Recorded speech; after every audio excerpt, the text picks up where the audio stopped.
Welcome to the Psychology Podcast, where we give you insights into the mind, brain, behavior, and creativity. I'm Dr. Scott Barry Kaufman, and in each episode I have a conversation with a guest who will stimulate your mind and give you a greater understanding of yourself, others, and the world we live in. Hopefully we'll also provide a glimpse into human possibility. Thanks for listening and enjoy the podcast.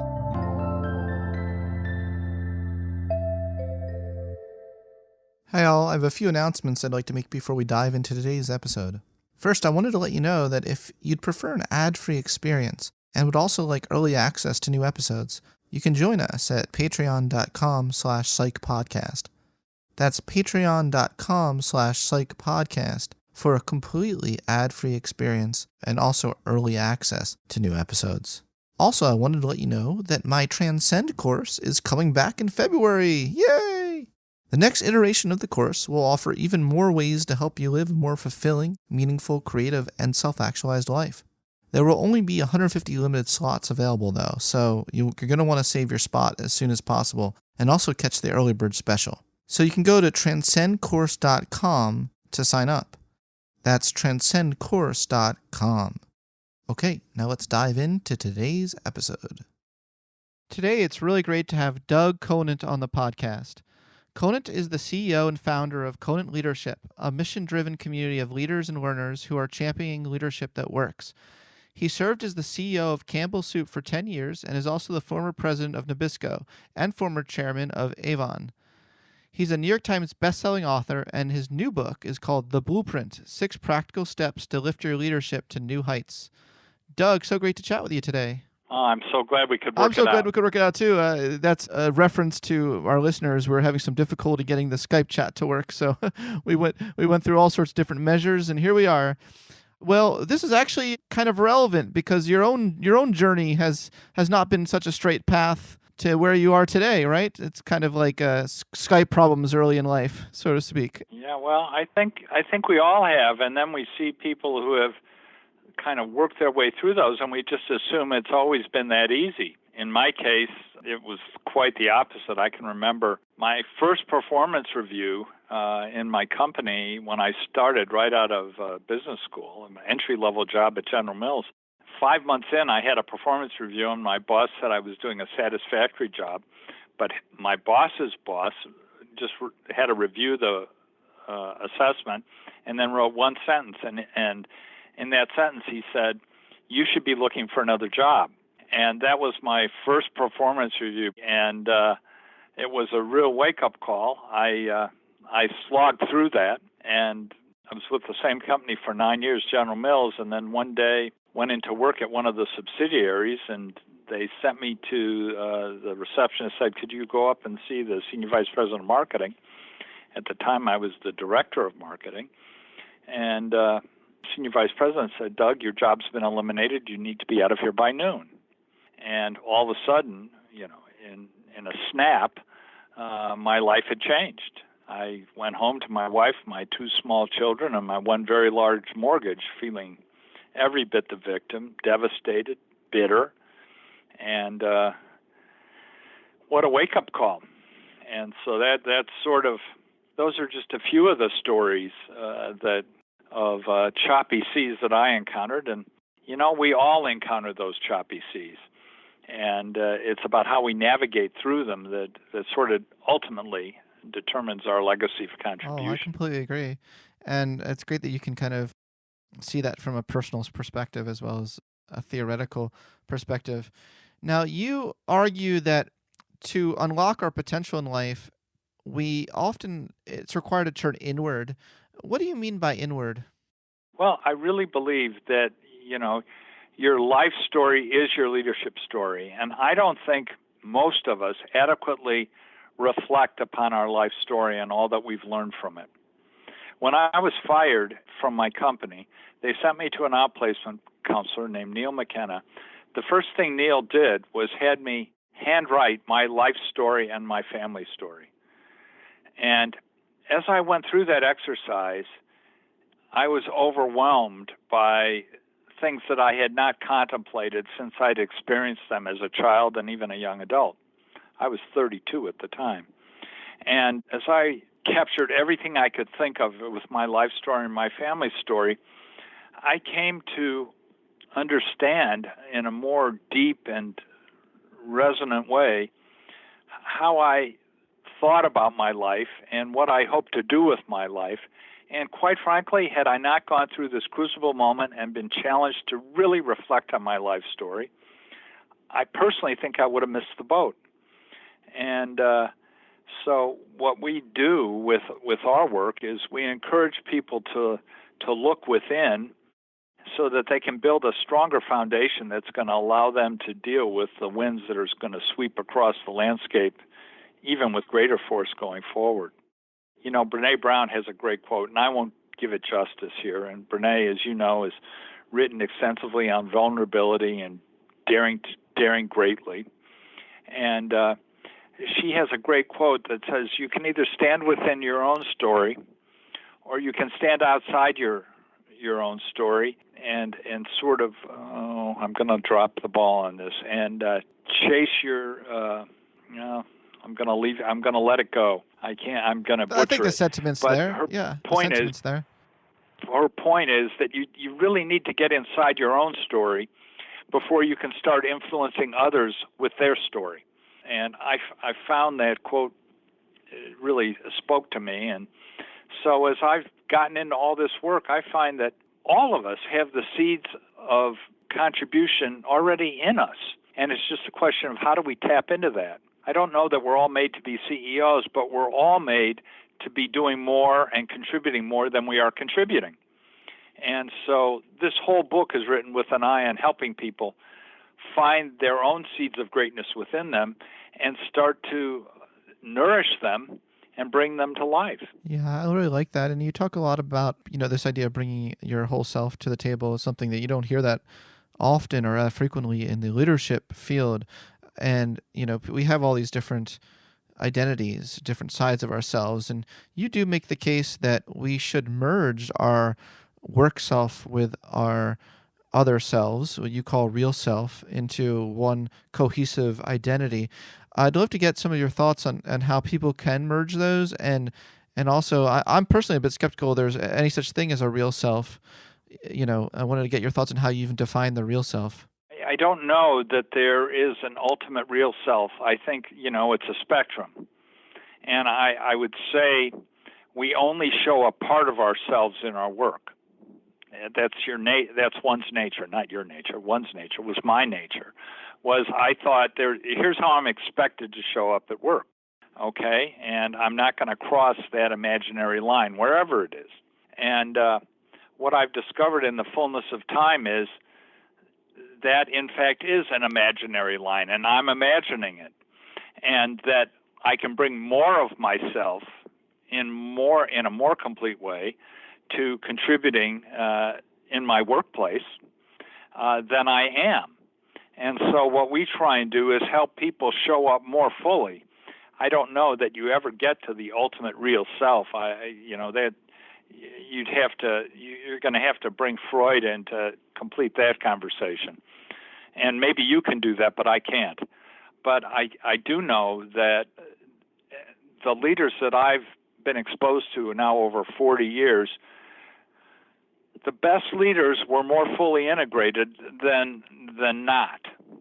And so they were showing more of themselves at work and in collaboration with other people than some of the other leaders I experienced, many of the other leaders I experienced, who were very narrow and very controlled in how they presented themselves. So we just encourage people, the more comfortable you can get in bringing more of your true identity, however you define it, into your work life, the more fulfilling it will be. All of my work in this leadership space, both when I was working, which was for 40 years, but in study, which has been for 30 years, I have come to believe that we have the potential to connect better with people if we reveal more of ourselves to them. And it tends to inspire better collaboration and more trust. ultimately, I think there are three things leaders hunger for today, and this is just my observation from teaching and from coaching and from life. They hunger to be more effective at meeting the needs and wants of an enterprise. They also tend to want to show up in a way that speaks to them, which feels more, the word today is authentic. And they hunger for a fulfilling journey. And they're beginning to feel like that's a pipe dream.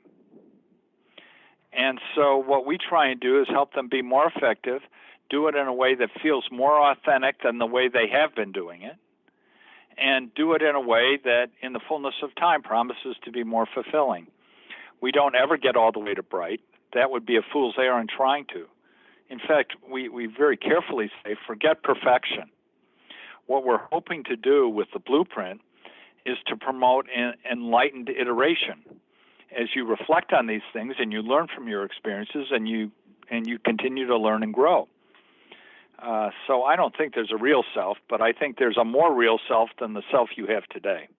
The other thing I try and do with it is to do it in real time.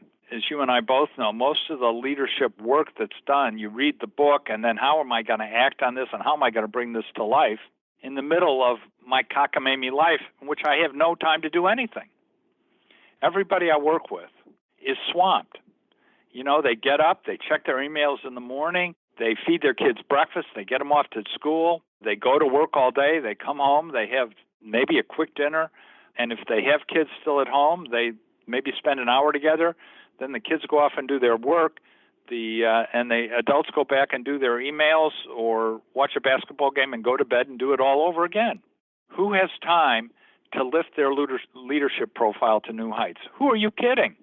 And so what we've done with this, and this is because I've lived it as a practitioner for 40 years, we've endeavored to do this so that to create a model that you can approach, which is elegantly simple, and you can pursue this. It nests. It's designed to nest perfectly in your cockamamie life the way it is right now. So we've tried to be very realistic with it, and to the point of where it could be argued that it's too simple. But life is so complex.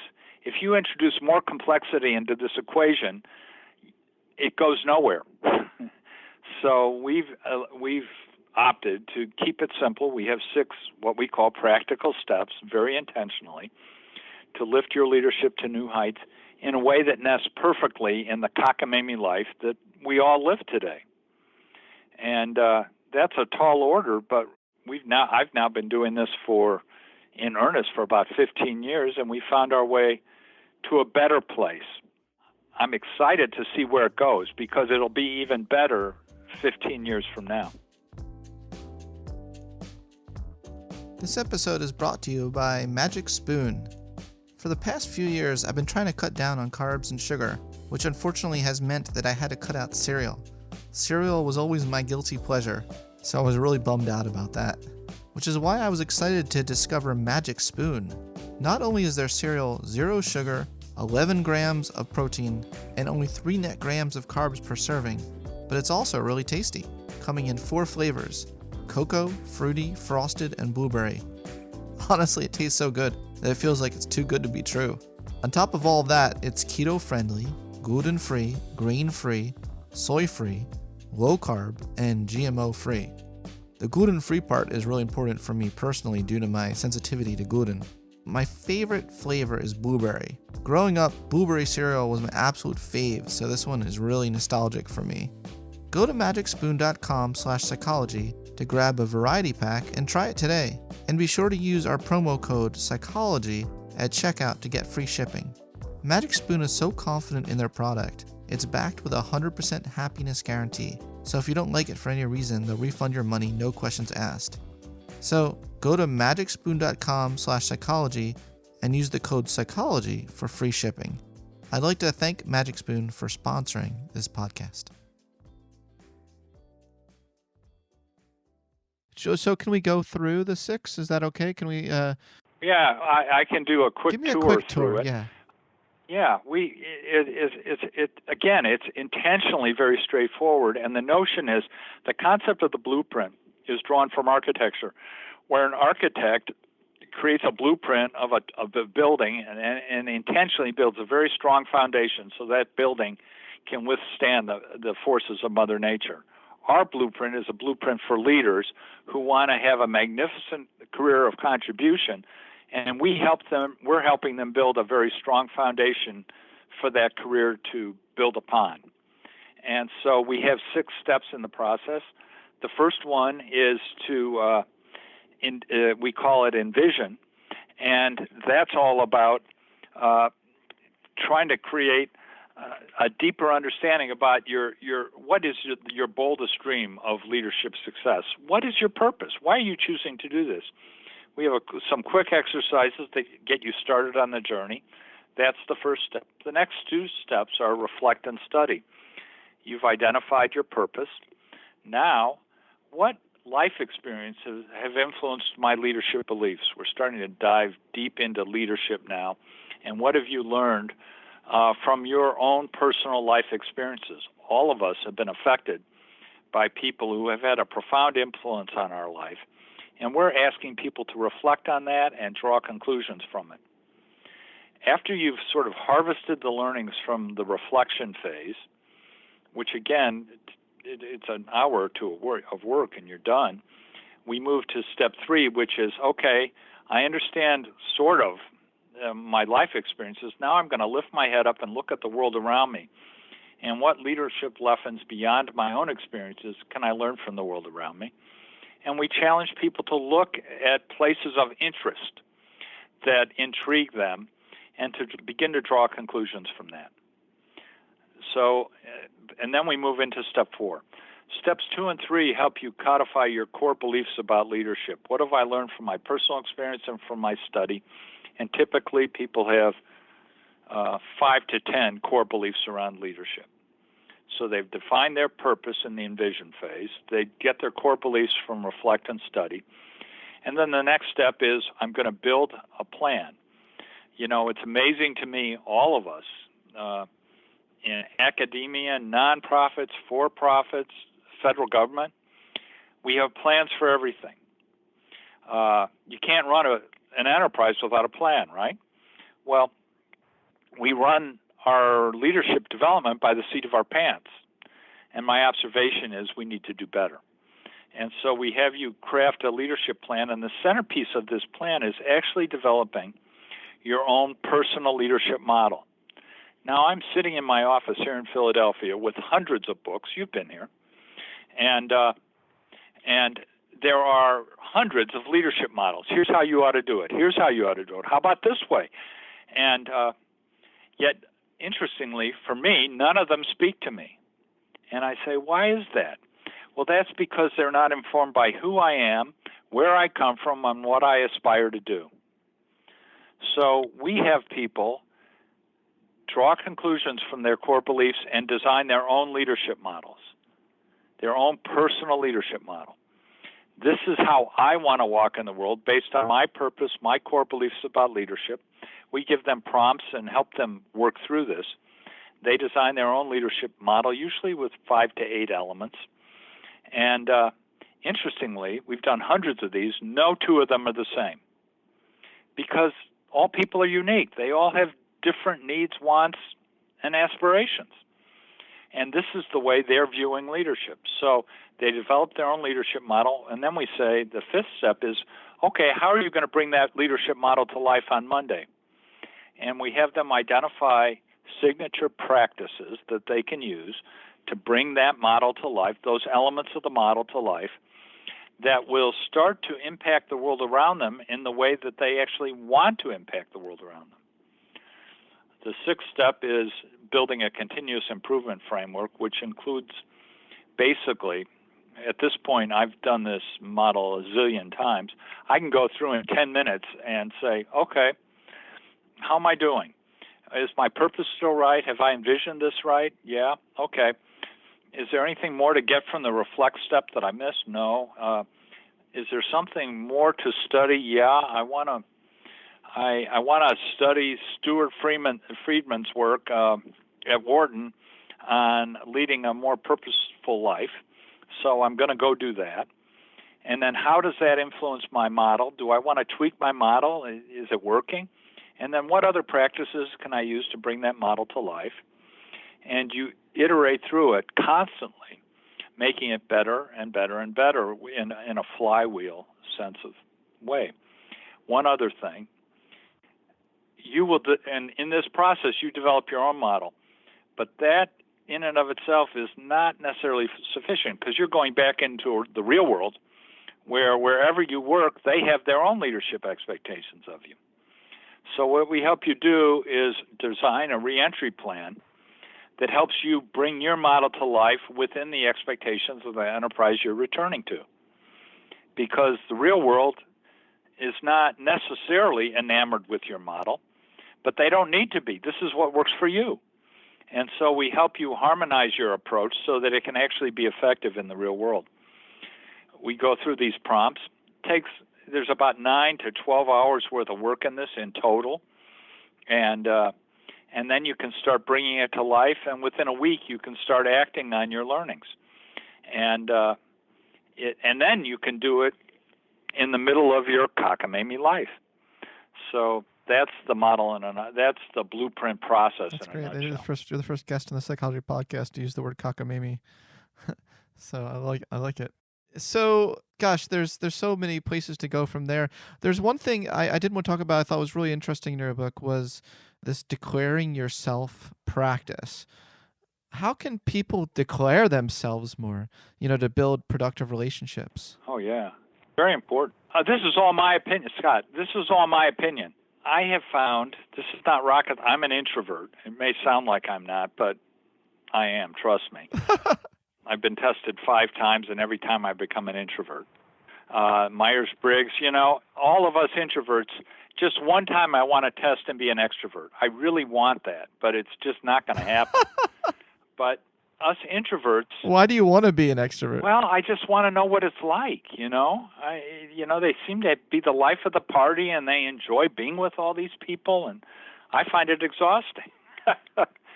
But at any rate, us introverts, we don't naturally express ourselves well, maybe as well as we could, and the world isn't built to hear us. So I've come up with this understanding that people in this world are not mind readers, and unless I tell them where I'm coming from, they will not know.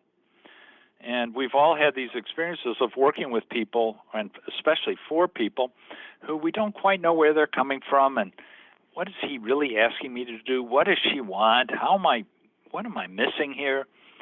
And I have found there's a better way, both with the people that work for me and the people I work with and the people I work for. In the first hour, the first day, I just tell them. I call it declaring myself. I tell them what I'm trying to do, where I'm coming from, what I believe, and then I invite them to share with me their perspective. Now you know everything there is to know about me. If I do what I say I'm going to do, I guess you can trust me. If I don't, I guess you can't, and you'll know that too. But since I've declared myself, I'm telling you I intend to honor my commitments to you. And then I invite them to share with me what they feel comfortable sharing, and our relationship just gets going at a much faster and deeper and more meaningful rate right off the bat. And I do share with them things that, my private self would not normally have shared at work, my beliefs, my commitment to family and my faith and my colleagues and how I think about things and my values.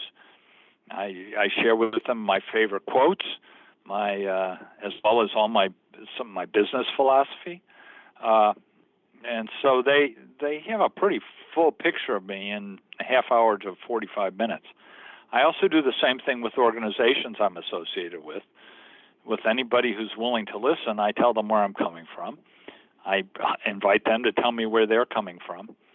And I find that kind of transparency is incredibly liberating and stimulating. And as long as you don't do it in a heavy-handed, pontificating way, it can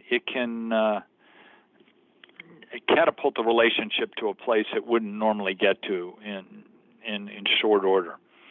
So that's what I believe. I believe that people aren't mind readers. If you want them to know where you're coming from, there's no substitute for telling them, and also for being open to hearing where they're coming from, and then trying to find the win-win in the relationship. I love that. Can you ever run a risk though of alienating relationships if you're too honest or you bring too much of yourself? Are there some sides of yourself you shouldn't bring to the table? Well, I guess so. I think we all have to monitor ourselves. What I have found is the more I lean in and the more transparent I become, I haven't crossed the line yet. I may have gotten close at times, but there were things I might have been worried about 10 years ago that I'm just not worried about anymore. And the reason is because they were fine. So, I encourage most people to be as candid as they can be comfortable, because it's probably not enough. You can probably go farther. I think we all sort of self-regulate, but more candor is better than less. All of our work environments sort of require a degree of candor these days. We talk, Jim Collins talks about confront the brutal facts. All kinds of leadership gurus talk about having candid conversations. And I think candor is important. I think it has to be genuine, and I think you have to create a foundation for it by doing something like what I call declaring yourself. Cool. And related to that, you have this quote. You say, your life story is your leadership story. Can you unpack that a bit? Yeah. Look, all of us who have now, I've spent a lot of time actually practicing leadership, 40 years, but also studying it for almost the entire 40. We can make this incredibly complicated. Easily. And it doesn't need to be. When I talk to people, I say, think about someone in your life who has had a profound influence on you. And everybody, we close our eyes and we think about that person. And then anybody in an audience will think about a person. Then I'll have them turn to the next person next to them and describe that person. Typically, it's a grandparent, a mother, an aunt, a coach, a teacher maybe, very rarely a boss. And they describe that person. And that person, it turns out, has had a profound impact on them in their life in some way. And they carry the message that person was conveying to them with them to this day, and it influences them. And invariably, when we get into this conversation, we observe two things. One was that this person had very high standards. They were tough-minded on standards. At the same time, they cared deeply about the people that they were dealing with, and they were tender-hearted with people. And that leads me to a conversation that I think the best leaders are tough-minded on standards and tender-hearted with people. And then we get to a point where I say, we can make leadership complicated, but all I'm really asking you to do is be more like the people who have had a profound influence on you, who said just the right thing in just the right way at just the right time and had a profound impact on you. I'm inviting you to be more like them with the people with whom you live and work. You have experienced brilliant leadership, albeit episodically, but you've experienced it. And if nothing else, I encourage you to be more like them with the people with whom you live and work. And I think you get to that point when you carefully examine your life story. And we have them go through an exercise where we call it their entourage of excellence. They think about the people who have had a profound influence on phrase. them. They capture those thoughts. And that's what examining your life story is all about, because I believe it is your leadership story. You are all those people incarnate when you show up. I tell you, I talk to leaders all the time. I mean, world class, best leaders in the world. They invariably have a story, and it's never about a coach like me or a CEO or a professor even. I have one about Ram Charan, who was my professor, but he's an exception. But they all have a story about a grandparent or an uncle or an aunt who had this incredible influence on them. And that's where I'm going with this life story piece, is if you really mine your life story, you will find nuggets of just incredible brilliance that you know what that's like, and you can bring that experience to other people. What a great perspective that you just don't hear that often in these discussions. I mean, you're quite right. With these so many leadership books out there, I can see why they wouldn't resonate with you after this conversation today. I think maybe I'll just end this whole interview with one of my favorite quotes of yours. The key to unlocking better leadership is found through a clear-eyed exploration of you, the real full you. Well, thanks so much for bringing your full self to this conversation today, Doug, and I wish you all the best. Okay, I'm happy to do it, and I look forward to having a more fulsome conversation with you next time.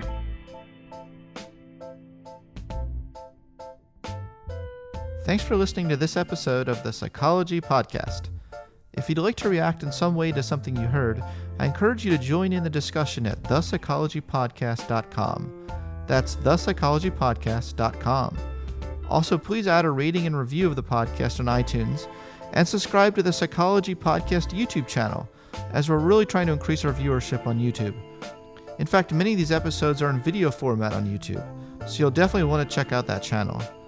Thanks for being such a great supporter of the podcast, and tune in next time for more on the mind, brain, behavior, and creativity.